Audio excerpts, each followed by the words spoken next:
Hello friends, आज के इस वीडियो में हम स्टार्ट करते हैं पंचकर्म का चैप्टर नंबर 2 जिसका नाम है स्नेह कर्म। ठीक है, तो इस लेक्चर में हम एनसीईआरटी सिलेबस के अकॉर्डिंग सारे टॉपिक्स जो हैं वो कंप्लीट करेंगे। सबसे पहला टॉपिक है इंट्रोडक्शन, जिसमें हम स्नेह कर्म के बारे में इंट्रोडक्शन देखेंगे। फिर स्नेह द्रव्य, स्नेह में यूज होने वाले द्रव्यों के बारे में पढ़ेंगे। फिर लिपिड्स के बारे में पढ़ेंगे। फिर नेक्स्ट हम पढ़ेंगे रूक्षण के बारे में, अभ्यांतर स्नेहन और बाह्य स्नेहन के बारे में। ठीक है, तो ये सारे टॉपिक्स इस लेक्चर में हम कंप्लीट करेंगे। ये एक वन शॉट लेक्चर है जिसमें हम ये सारे टॉपिक्स कवर अप करेंगे। यहाँ हम देख सकते हैं ये चैप्टर नंबर 2 है। चैप्टर नंबर 2 का नाम है स्नेहन कर्म। ठीक है, सबसे पहले हम देखेंगे स्नेह व स्नेहन की व्युत्पत्ति और परिभाषा क्या होती है।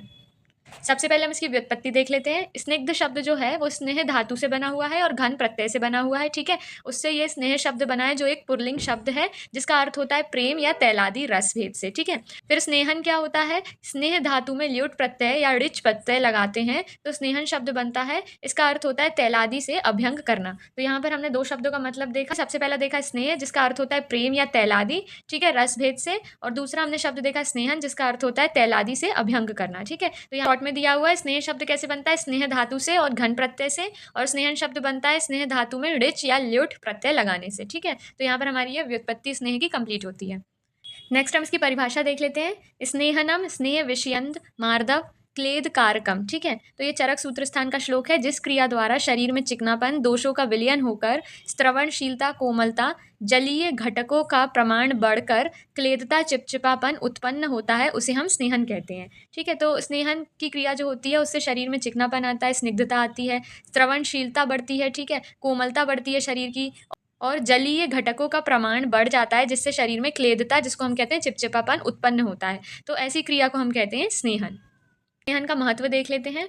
आचार्य सुश्रुत अनुसार स्नेह ही मानव शरीर की सार वस्तु है। उसका जीवन बल स्नेह पर आधारित रहता है तथा उसका रक्षा भी स्नेह के द्वारा ही होती है। अर्थात प्राणियों में प्राण का आधार स्नेह ही है। स्नेह कर्म का प्रयोग मुख्य 3 प्रकार से किया जाता है। ठीक है, तो आचार्य सुश्रुत ने कहा है स्नेह जो होता है वो मानव शरीर का सार होता है। ठीक है, ये क्या करता है, उसका जीवन, मतलब जो मानव शरीर का जीवन जो होता है वो स्नेह पर ही आधारित होता है तथा स्नेह द्वारा ही मानव शरीर की रक्षा की जाती है। ठीक है, अर्थात प्राणियों के प्राण का आधार जो है वो स्नेह ही है। ठीक है, स्नेह कर्म का प्रयोग मुख्य 3 प्रकार से किया जाता है। जो स्नेह के कर्म होते हैं उनको मुख्यतः 3 प्रकार से कर्म किया जाता है, वो हम आगे देखेंगे। सबसे पहला होता है पूर्व कर्म में स्नेह का प्रयोग किया जाता है, जैसे कि वमन आदि कर्मों का सशक्य निष्पादन के लिए उन कर्मों के पहले स्नेह कर्म करना परम आवश्यक होता है। यह पंचकर्म का पूर्व कर्म होता है। जैसे कि पूर्व कर्म में स्नेह का प्रयोग करते हैं, जब वमन आदि कर्म करने होते हैं तो उससे पहले स्नेह कर्म करना चाहिए। ठीक है, तो ये पंचकर्म का पूर्व कर्म होता है स्नेहन। ठीक है, दूसरा होता है प्रधान कर्म, किंतु वात प्रधान रोगों में किसी रोग की चिकित्सा के प्रयोजन हेतु जब स्नेहन का प्रयोग किया जाता है तो प्रधान कर्म के रूप में माना जाता है। जैसे कि प्रधान कर्म क्या होता है कि जैसे कोई वात प्रधान रोग है तो उसमें किसी रोग की चिकित्सा के प्रयोजन हेतु जब स्नेहन का प्रयोग किया जाता है तो प्रधान कर्म माना जाता है। मतलब कोई भी वात प्रधान रोग है तो उसमें अगर हम वात प्रधान रोग की चिकित्सा कर रहे हैं और अगर हम उसमें स्नेहन का प्रयोग कर रहे हैं तो उसको हम कहेंगे प्रधान कर्म। ठीक है, तो प्रधान कर्म के रूप में भी स्नेहन का प्रयोग किया जाता है। तीसरा है नित्य प्रयोग, मतलब डेली जो है स्नेहन का प्रयोग भी किया जाता है।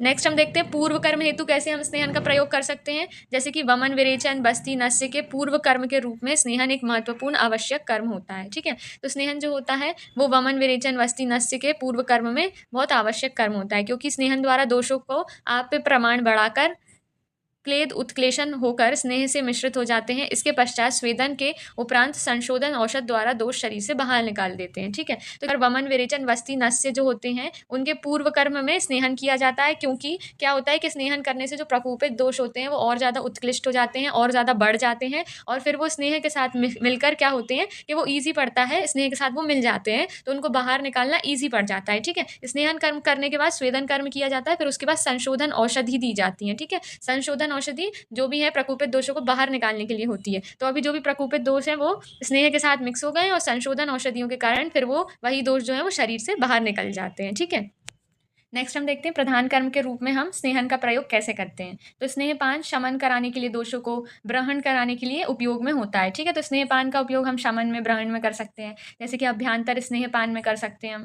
फिर बाह्य रूप से स्नेहन जैसे अभ्यंग में कर सकते हैं। अगर बाह्य रूप से हमें स्नेहन का प्रयोग करना है तो अभ्यंग में कर सकते हैं, परिषेक, लेप, नस्य, बस्ती, इन सब में जो है स्नेहन का प्रयोग करते हैं। प्रधान कर्म का मतलब होता है जैसे कि किसी व्यक्ति को कोई रोग हो गया है तो उसमें अगर हम स्नेह का प्रयोग कर रहे हैं तो उसको हम कहते हैं प्रधान कर्म के रूप में स्नेह का प्रयोग करना। पर देखते हैं नित्य रूप में स्नेह का प्रयोग कैसे करते हैं, मतलब डेली बेसिस पर स्नेह का प्रयोग किस तरीके से किया जाता है। विद्वान मनुष्य जो होता है वो प्रतिदिन तिल तेल व घृत का प्रयोग करता है, ठीक है।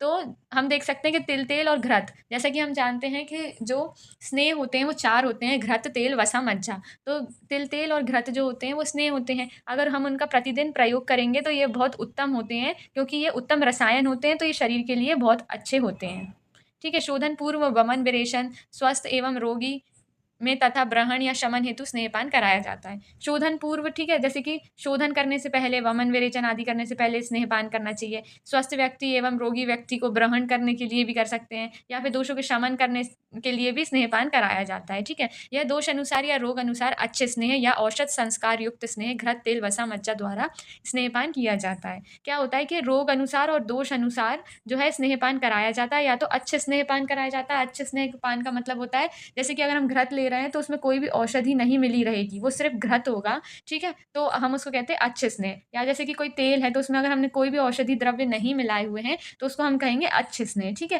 तो अच्छे स्नेह का मतलब होता है जिसमें कोई भी मिलावट नहीं होती है, ऐसे स्नेह को हम अच्छे स्नेह कहते हैं। या तो फिर ऐसा स्नेह भी हम यूज कर सकते हैं जिसमें हम औषधि का संस्कार करते हैं, ठीक है। घृत तेल वसा मज्जा में अगर हमने कोई औषध से संस्कार किया है तो उस तरीके का भी स्नेह हम यूज कर सकते हैं। तो दोष अनुसार और रोग अनुसार हमें स्नेह को देखना चाहिए कि कौन सा स्नेह जो है वो दोष अनुसार और रोग अनुसार हितकर है, तो उसके अकॉर्डिंग हमें स्नेह का यूज करना चाहिए, ठीक है। तो नित्य रूप से स्नेह का प्रयोग अच्छा होता है।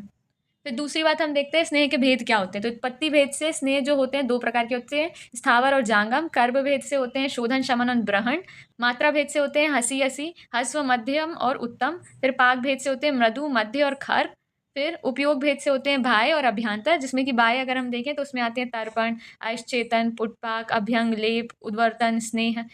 और भी आते हैं जैसे कि मर्दन, परिषेक, धारण, पूरण, पादाघात, मूर्ध तेल, कर्ण पूरण। तो ये सारे क्या होते हैं, उपयोग भेद से बाह्य में ये सारे आते हैं, ठीक है। अभ्यंतर में आते हैं पान, भोजन, बस्ती, नस्य आदि। और संज्ञा भेद से अगर हम देखें तो संज्ञा भेद से तीन प्रकार के होते हैं, अच्छ, सद्य स्नेह और पंच प्रसत्तिक, ठीक है। और संयोग भेद से मतलब मिश्रण भेद से आते हैं तीन, जैसे कि यमक, त्रिव्रत और महान, ठीक है। तो ये सारे होगा स्नेह के भेद।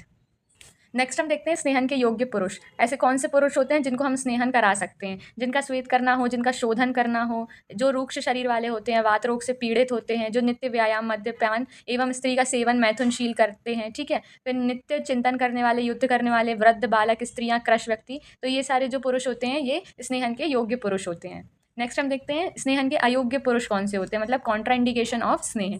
मंद अग्नि रोगी को स्नेहन नहीं कराना चाहिए। तृष्णा, मूर्छा, तालु शोष रोगी को भी स्नेहन नहीं कराते। अत्यंत दुर्बल, क्षीण रोगी, स्नेहपान से ग्लानि युक्त, ग्लानि रखने वाले, रूक्षणाह, ठीक है। अति तीक्ष्ण व्यक्ति, अति तीक्ष्ण अग्नि होती है जिन व्यक्तियों की, उनको भी स्नेहन नहीं कराते हैं। अन्न द्वेषी, छर्दी, उदर रोगी, ठीक है, छर्दी और जिनको वॉमिटिंग वगैरह हो रही है, या जिनको एब्डोमिनल में कोई प्रॉब्लम है, उदर रोग है, ठीक है। स्थूल, नस्य और बस्ती कर्म जिनके किए जा रहे हों, जिनका नस्य कर्म या बस्ती कर्म किया जा रहा है, उनको भी स्नेहन नहीं कराना चाहिए। गर्विश से पीड़ित, आम के रोगी और गर्भिणी। तो ये सारे जो होते हैं ये स्नेहन, ऐसे लोगों को स्नेहन नहीं कराना चाहिए, ये अयोग्य पुरुष होते हैं स्नेहन के लिए। नेक्स्ट हम देखते हैं स्नेह की मात्रा की तालिका देख लेते हैं, मतलब टेबल देख लेते हैं कि स्नेह को किस मात्रा में देना चाहिए। तो स्नेह की चार मात्राएं होती हैं। सबसे पहले होती है हसी हसी, दूसरा है हस्व मात्रा, तीसरा मध्यम मात्रा और चौथा होता है उत्तम मात्रा। तो हसी हसी का अगर हम देखें तो ये अति अल्प मात्रा में होता है, इसका पाचन काल बहुत जल्दी इसका पाचन हो जाता है, ठीक है। तो यह परीक्षण मात्रा के लिए होती है, मतलब ये टेस्ट डोज टाइप का होता है हसी हसी, ठीक है। फिर हस्व मात्रा देखते हैं तो इसमें क्या होता है, यह 6 घंटे 2 याम में पचती है, मतलब जो इसका टाइम होता है पचने का वो होता है 6 घंटे। हस्व मात्रा में अगर हम स्नेह जो है व्यक्ति को दे रहे हैं तो वो 6 घंटे में जब पचेगा तो वो हस्व मात्रा का स्नेह होता है। इसका प्रयोग अल्पदोष हेतु, अग्नि प्रदीप्त हेतु, वृद्ध, बाल, सुकुमार, मंद अग्नि, ज्वर, अतिसार में किया जाता है। कास, अवर बल, हीन बल वालों के लिए भी करना चाहिए। तो ये सारे जो हैं ऐसे लोगों के इसमें हमें प्रयोग करना चाहिए हस्व मात्रा का स्नेहपान। फिर मध्यम मात्रा जो होती है, अगर हम मध्यम मात्रा में स्नेहपान करा रहे हैं व्यक्ति को तो वो 12 घंटे मतलब 4 याम में पचती है। तो ये किसको कराना चाहिए, जिसको यहाँ पर हम देख सकते हैं स्फोट हो, पीढ़ी का पामा, खुजली, कुष्ठ, प्रमेह, वात, रक्त में मध्यम शरीर बल हो, जिनका मध्यम अग्नि बल वाले, तो इन सबको जो है मध्यम मात्रा में स्नेहपान कराना चाहिए। फिर उत्तम मात्रा में किसको कराना चाहिए, यह एक अहोरात्रि, मतलब इसमें जो है उत्तम मात्रा में अगर हम स्नेहपान करा रहे हैं तो वो एक अहोरात्रि में पचता है, मतलब 8 याम में पचता है, इसका मतलब होता है 24 घंटे, ठीक है। आचार्य सुश्रुत ने स्नेह की 5 मात्राएं बताई हैं जो स्नेह जीर्ण काल के आधार पर है, ठीक है। तो आचार्य सुश्रुत ने 5 मात्राएं बताई हैं स्नेह की, ठीक है। नेक्स्ट हम देखते हैं कि उत्तम मात्रा किसको देनी चाहिए, बहुदोष जिनके लक्षण वाले हो, बहुदोष लक्षण हो, तीक्ष्ण अग्नि उत्तम शरीर, ठीक है, जिनकी तीक्ष्ण अग्नि हो, जो स्नेह को पचा सकें, ठीक है। फिर नित्य स्नेह का प्रयोग करने वाले तथा कुष्ठ अपस्मा सर्पदंश उन्माद मूत्र क्रच, फिर विसर्प विबंध गुल्म, तो इन सबको जो है उत्तम मात्रा में घृतपान या स्नेहपान कराना चाहिए। तो ये स्नेह की मात्रा की टेबल थी। नेक्स्ट हम देखते हैं दोष और अवस्था के अनुसार घृतपान किसके साथ कराना चाहिए, ठीक है। सबसे पहले वातज रोग जो होता है उसमें लवण के साथ घृतपान कराना चाहिए, पित्तज रोग में केवल घृतपान कराना चाहिए, कफज रोग में अगर बहुत ज़्यादा कफ हो गया है तो त्रिकटु के साथ या क्षार के साथ घृतपान कराना चाहिए। साम पित्त में केवल घृतपान निषेध है। अगर किसी को साम पित्त हो गया है तो जो अच्छे घृतपान मतलब अच्छे स्नेह होता है ना, केवल घृतपान जो है वो निषेध होता है। नेक्स्ट हम देखते हैं स्नेह के अनुपान क्या होते हैं। स्नेह के साथ में मतलब किसके साथ में हमें स्नेह का अनुपान कराना चाहिए, तो उष्णोदक मतलब गर्म जल, ठीक है। सभी स्नेहों में विशेषकर घृतपान में देना चाहिए, घृतपान में विशेषकर उष्णोदक देना चाहिए, मतलब गर्म जल के साथ स्नेहपान कराना चाहिए।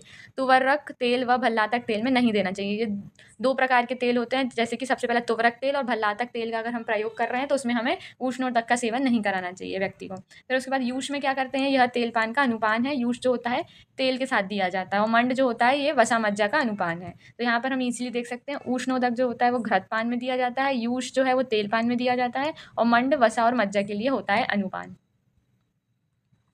फिर हम देखते हैं अच्छे स्नेह एवं स्नेह की प्रविचारणा, ठीक है। तो अच्छे स्नेह के बारे में पढ़ेंगे और प्रविचारणा के बारे में पढ़ेंगे। सबसे पहले अच्छे स्नेह का यहाँ पर श्लोक दिया हुआ है, अच्छे पेयस्तु यह स्नेहो न तमाहु विरचारणाम स्नेहस्य स भिषक दृष्टः कल्पः प्राथम कल्पिकः, ठीक है।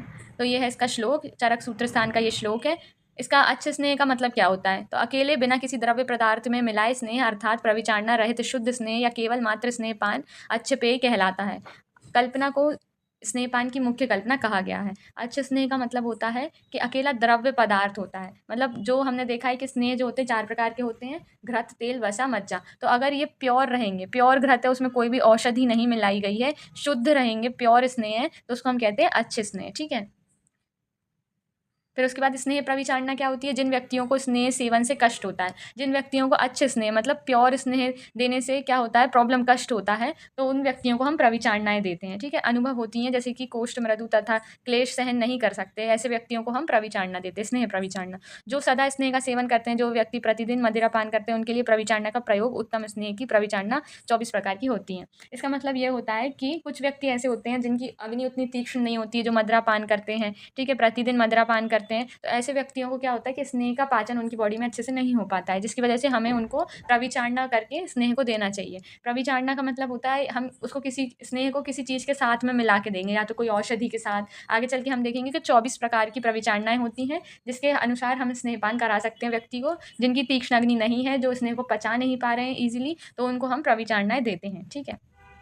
सबसे पहली होती है 24 प्रविचारणा में, सबसे पहली होती है ओदन, दूसरी है विलेपी, तीसरी है मांस रस, चौथी है मांस, पांचवी है दूध। तो यहाँ पर 6th है दही, 7th है यवागु, 8th है सूप, 9th है शाक, ठीक है। फिर 10th यूश, 11th काम्बलिक, फिर नमक हो सकता है, सत्तू, तिल कल्क मध्य, तो ये सारे जो होते हैं प्रविचारणाएं होती हैं। फिर लेह, फिर हम देख सकते हैं लेह है, भक्ष्य है, अभ्यंजन है, बस्ती, उत्तर बस्ती, गंडूश, कर्ण तेल, नस्यकर्म और अक्षी तर्पण, तो ये सारी हो गई 24 प्रविचारणाएं। हमारे सिलेबस का जो नेक्स्ट टॉपिक है वो है स्नेह द्रव्य। तो अभी हम स्नेह द्रव्यों के बारे में पढ़ेंगे और उनके गुण के बारे में पढ़ेंगे। स्नेह द्रव्यों में जलीय और पार्थिव गुणों की अधिकता होती है।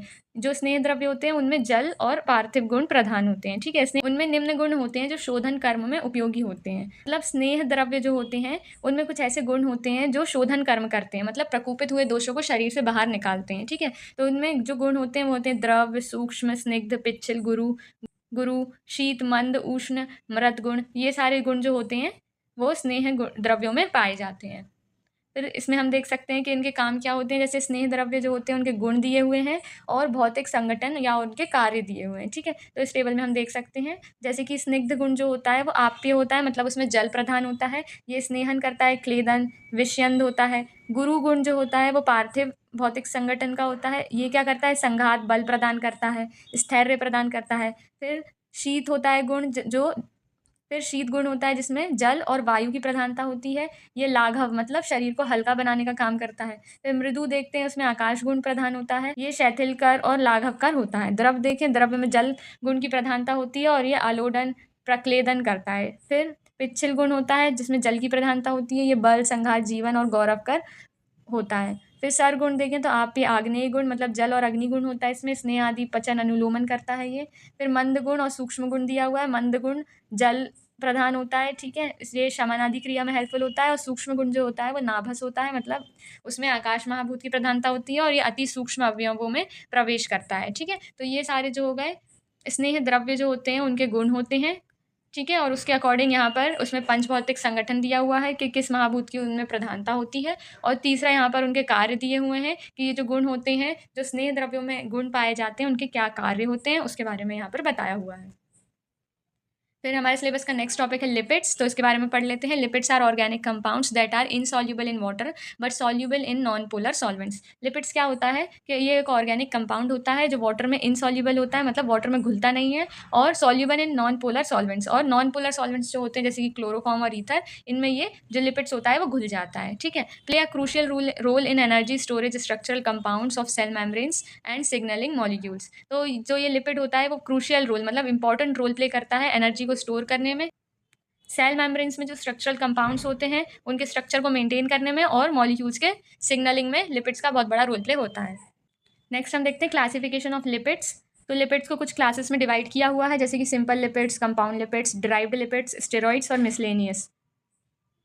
सबसे पहले जो सिंपल लिपिड्स होते हैं उसमें फैटी एसिड्स होते हैं और अल्कोहल होते हैं। इसके एग्जांपल में आता है ट्राइग्लिसराइड और वैक्सेस। इसके फंक्शन होते हैं, ये क्या करते हैं, एनर्जी का प्रोडक्शन करते हैं और प्रोटेक्शन करते हैं मेम्ब्रेन स्ट्रक्चर्स का, और सिग्नलिंग करते हैं, ठीक है।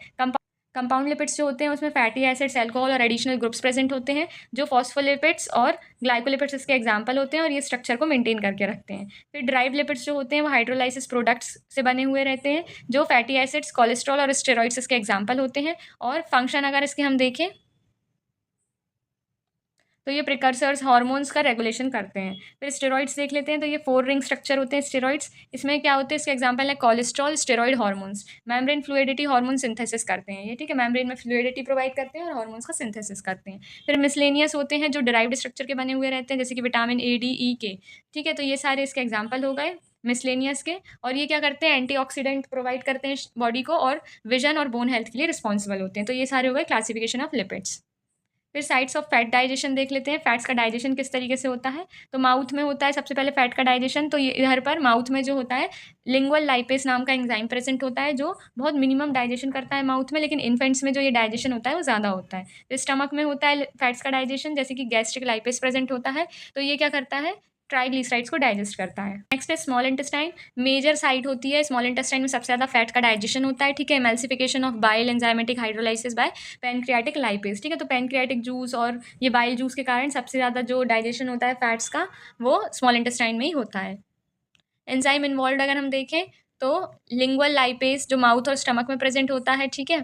इसका सबस्ट्रेट होता है मिल्क फैट, ठीक है। फिर उसके बाद ये इसका प्रोडक्ट क्या बनता है, डाइग्लिसराइड और फैटी एसिड। फिर गैस्ट्रिक लाइपेज स्टमक में प्रेजेंट होता है, पैनक्रियाटिक लाइपेज स्मॉल इंटेस्टाइन में मिलता है, फॉस्फोलाइपेज स्मॉल इंटेस्टाइन, और कोलेस्ट्रॉल ईस्ट्रेस जो होता है ये सारे स्मॉल इंटेस्टाइन में मिलते हैं, ठीक है। तो ये सारे एंजाइम्स हैं, ये जो है इनका साइट ऑफ एक्शन है जहाँ पर ये मिलते हैं और जो है फैट्स को और लिपिड्स को डाइजेस्ट करते हैं। फिर ये इनके सबस्ट्रेट है कि इसमें जो है ये लिपिड्स को कन्वर्ट कर देते हैं और फिर ये प्रोडक्ट, ये लास्ट प्रोडक्ट बनता है, ठीक है। हमारे सिलेबस का जो नेक्स्ट टॉपिक है वो है रूक्षण। तो इसमें हम रूक्षण के बारे में पढ़ेंगे। सबसे पहले रूक्षण के बारे में हम पढ़ लेते हैं। इस प्रक्रिया द्वारा शरीर में उपस्थित अतिरिक्त स्निग्धता और कफ दोष को सम अवस्था में लाया जाता है। रूक्षण की प्रक्रिया के द्वारा शरीर में जो अतिरिक्त स्निग्धता मतलब जो ज़्यादा स्निग्धता प्रोड्यूस हो गई है शरीर के अंदर, या ज़्यादा अमाउंट में जो कफ दोष है वो इकट्ठा हो गया है, कफ दोष का संचय हो गया है, तो उसको दूर करके समावस्था में रूक्षण की क्रिया के द्वारा ही लाते हैं। मतलब रूक्षण की क्रिया से हम कफ दोष का शमन करते हैं, ठीक है। जिस द्वारा शरीर में रूक्षता, खरता तथा विषदता उत्पन्न होती है। अगर जब हम रूक्षण की क्रिया करते हैं तो शरीर में ये रूक्षता, खरता और विषदता उत्पन्न करती है। यथा उद्वर्तन, त्रिफला चूर्ण और कोल कुलत्थ आदि चूर्ण रूक्ष स्वेदन होते हैं, ठीक है। तो ये सारे जो होते हैं, अगर हम उद्वर्तन करेंगे त्रिफला चूर्ण से या कोल कुलत्थ आदि चूर्ण से, तो ये रूक्ष स्वेदन का काम करते हैं, ठीक है। तो समरी क्या देख सकते हैं हम, जो रूक्षण होता है उससे हम कफ दोष का शमन करते हैं। जो भी संचित कफ दोष है बॉडी में इकट्ठा हो गया है उसका शमन करने के लिए हम रूक्षण करते हैं। जब हम रूक्षण करते हैं तो बॉडी में रूक्षता, खरता और विषदता उत्पन्न होती है, और ये जो होते हैं ये द्रव्य होते हैं जिससे हम रूक्षण की क्रिया कर सकते हैं, जैसे कि त्रिफला चूर्ण और कोल कुलत्थ आदि चूर्ण, ठीक है। रूक्षण द्रव्यों के गुण क्या होते हैं? जो प्रायः द्रव्य रूक्ष, लघु, खर, तीक्ष्ण, उष्ण, स्थिर, अपिच्छल, विशद और कठिन गुणयुक्त होते हैं, वो रूक्षण करने वाले द्रव्य कहलाते हैं। ठीक है, तो ये सारी जो है गुण होने चाहिए रूक्षण द्रव्यों में, जो यहाँ पर लिखे हुए हैं। तो ऐसे कौन से पुरुष होते हैं जो रूक्षण के योग्य होते हैं? रूक्षण क्रिया किन में करनी चाहिए? ठीक है, सबसे पहले मांसल मोटे लोगों में करना चाहिए। मेद अस्थि, मेद धातु की अधिकता हो गई जिनमें, उनमें रूक्षण की क्रिया करनी चाहिए। अधिक कफ वाले हों, जठर अग्नि जिनकी विषम हो, स्नेह सातमय हो जिनमें बहुत ज़्यादा स्नेह जो है वो इकट्ठा हो गया हो। ठीक है, स्नेह व्यापत की चिकित्सा, ठीक है, जिसमें ज़्यादा स्नेह हो गया तो उसकी व्यापत की चिकित्सा में रूक्षण क्रिया की जाती है। फिर सम्यक रूक्षण के लक्षण क्या होते हैं? सम्यक तरीके से रूक्षण की क्रिया हो गई है, उसके लक्षण क्या होते हैं? अपान वात एवं मूत्र पुरीष का सम्यक विसर्जन। ठीक है, तो ये सारी चीज़ें जब सही तरीके से जो है सम्यक विसर्जन होगा इनका, बाहर सही तरीके से सही अमाउंट में निकलेंगी, तो सम्यक रूक्षण हुआ है। ठीक है, गात्र लघुता मतलब शरीर में हल्कापन लगेगा। हृदय, उद्गार, कंठ और मुख जो है वो शुद्ध हो जाएगा। तंद्रा व क्लम थकान जो है वो मिट जाएगी। स्वेद आएगा, भोजन में रुचि महसूस होगी। भूख प्यास के असह रूप में लगना मतलब सही तरीके से भूख और प्यास लगेगी। अंतरात्मा मन जो है वो प्रसन्न रहेगा। फिर नेक्स्ट टॉपिक है हमारे सिलेबस का अभ्यांतर स्नेह।